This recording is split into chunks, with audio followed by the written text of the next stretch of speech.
लेकिन इस बच्चे का रिजल्ट इम्प्रूव हो ही नहीं। अच्छा उनका कि ना वो बुलाए जरा कोऑर्डिनेटर बुलाया, उससे कहा कि इस बच्चे के 1 साल पहले की रिपोर्ट देंगे। अच्छा 1 साल पहले की रिपोर्ट देगा। आप बच्चे के क्या ग्रेड थे? ए ए ए ए ए बी ए सी। अब इसका मतलब 1 साल के अंदर एकदम बच्चा डी डी डी डी पे चला गया। इसकी कोई ना कोई तो वजह होगी। तो टीचर ने क्या कहा? टीचर ने कहा कि सर बीच में जो प्रॉब्लम है मुझे 2-3 दिन थे, फिर मैं आपको बताऊँगी कि इसका क्या किया। अब उस टीचर की क्या थी, जब भी वो क्लास में जाती तो वो कहती hello student how you are, मुस्कुरा के सबको मुखातिब करती। लेकिन वो बच्चा तुम इम्प्रूव नहीं हो रहा था, जब भी उसकी तरफ देखती तो ऐसे हो गया। अब क्या टीचर के फेस पे ऐसा एक्सप्रेशन आना चाहिए? नहीं आना चाहिए। लेकिन उस टीचर ने डिसाइड किया कि मैं लेकिन घर जाऊँगी, मैं वजह पता कर जाऊँगी कि कौन सी वजह है। अब वो टीचर घर गई तो पता चला कि जो बच्चा था उसकी माँ ब्लड कैंसर, तो उसकी डेथ हो गई। बच्चे छोटे होते हैं, बच्चे थोड़े इमोशनल भी होते हैं, और कुछ बच्चों का ईक्यू बहुत ज़्यादा हाई होता है, तो वो बच्चा इमोशनली माँ के साथ ही चला। अब वो ज़िंदगी जीता है, सब कुछ करता है, लेकिन उसका देह कहाँ पे रखा हुआ है? अपनी माँ के अंदर। तब वो वापस आए। अब उन्होंने कहा हेलो स्टूडेंट सवाल, अब उनके चेहरे पे वो नहीं थी। अब उन्होंने उसको फोकस करना शुरू किया। अब याद रखिए कि ना ये जो स्लो लर्निंग का प्रॉब्लम है ये कहाँ से शुरू होता है? बच्चे को फोकस करना शुरू करें। हर एक जो चीज़ बात पढ़ाएं वो बारी बारी किससे पूछें? उस बच्चे से पूछें, मुखातिब हों उससे।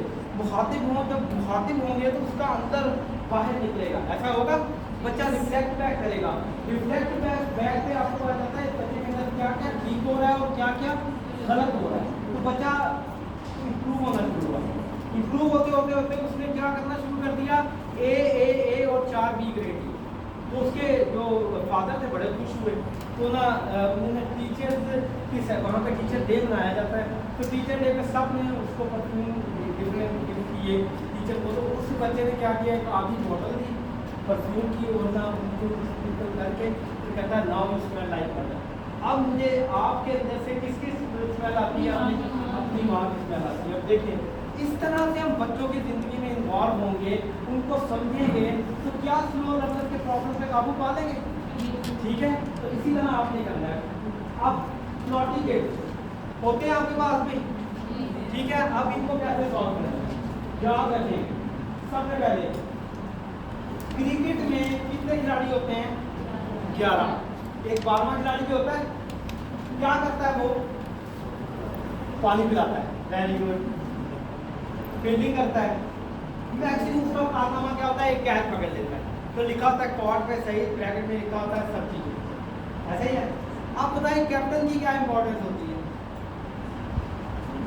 लीड करता है, ऑल इन ऑल होता है वो। अगर मैच में कोई स्कोर भी ना बनाए और कोई विकेट भी ना ले तब भी वो कैप्टन। ऐसा ही है। आप बच्चों से पूछेंगे बेटा आप बागा खिलाड़ी बनना चाहेंगे या कैप्टन बनना चाहेंगे, तो बच्चे क्या बनना चाहेंगे? कैप्टन। कभी भी कोई बच्चा किसी लो रैंक पे रहना चाहता है? नहीं। तो हम टीचर हैं, हम कभी भी उन्हें लो रैंक पे नहीं रखेंगे। हम उन्हें कहाँ लेके जाएंगे? हाई रैंक पे। हमने व्हाइट बोर्ड पे लिखा कैप्टन और इन्हें कहा कि एक कैप्टन की क्वालिटी लिखे, तो बच्चे ने जाके लिखा एनर्जेटिक, फिर उसके बाद डिस्ट्रिक्ट, उसके बाद उसने लिखा कि एक्यूरेसी। अब लिखते गए 30 बच्चे हैं तो कितनी कैरेक्टरिस्टिक्स लिखे जाएंगी? 30। बच्चों से आपने कहा कि ये 30 क्वालिटी जिस दिन आपके अंदर जनरेट हो जाएंगी आप क्या बन जाओगे? कैप्टन बन जाओगे।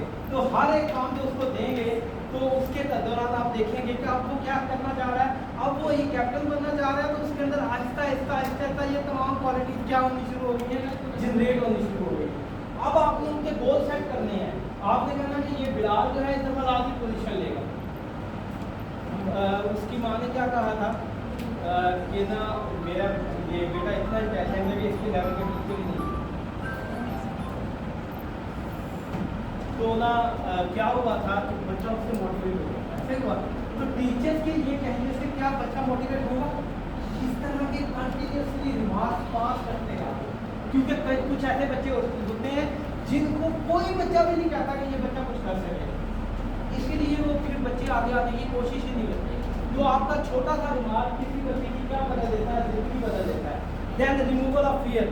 बच्चे डरते हैं, कुछ बच्चों को साइंस से डर लगता है, कुछ इंग्लिश से लगता है, कुछ को मैथमेटिक्स से लगता है। अब कहते हैं कि जिस चीज़ से बच्चा डरता हो उस चीज़ को बार बार दिखाएं तो वो डर क्या होता है, खत्म होता है। दिखाएं मैथ की बुक बार बार क्या डर खत्म हो रहा है?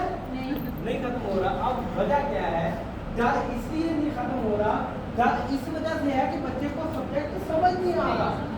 अगर वो चीज उसको समझ आ जाए, बच्चा परफॉर्म कर ले और उस पर सब क्लैप कर दे, तो क्या डर खत्म होगा? अब क्या करना है, जिस चीज से बच्चा डरता है, वो मैथमेटिक्स से डरता है, मैथमेटिक्स की कोई आसान सी चीज निकालें, उसको समझाएं। उसको जब समझ आ जाए, उसे कहें बेटा ये क्वेश्चन कहाँ पे करके दिखाओ, व्हाइट बोर्ड पे करके दिखाओ। जब बच्चा करके दिखाए तो आपको उसके लिए क्या करवानी है, क्या बच्चे का कॉन्फिडेंस बहाल हुआ, बच्चे का फियर खत्म हुआ। एप्रिशिएट करें, एप्रिशिएट तो कंटिन्यूसली बच्चों को करता रहना चाहिए। छोटी छोटी कामयाबियों पे बच्चों को बड़ी बड़ी एप्रिसिएशन दें, ताकि आपके बच्चे बड़ी बड़ी कामयाबी लेके आए। देन सूरज हमें क्या देता है, चांद हमें क्या देता है, क्या इनका कंपैरिजन किया जा सकता है?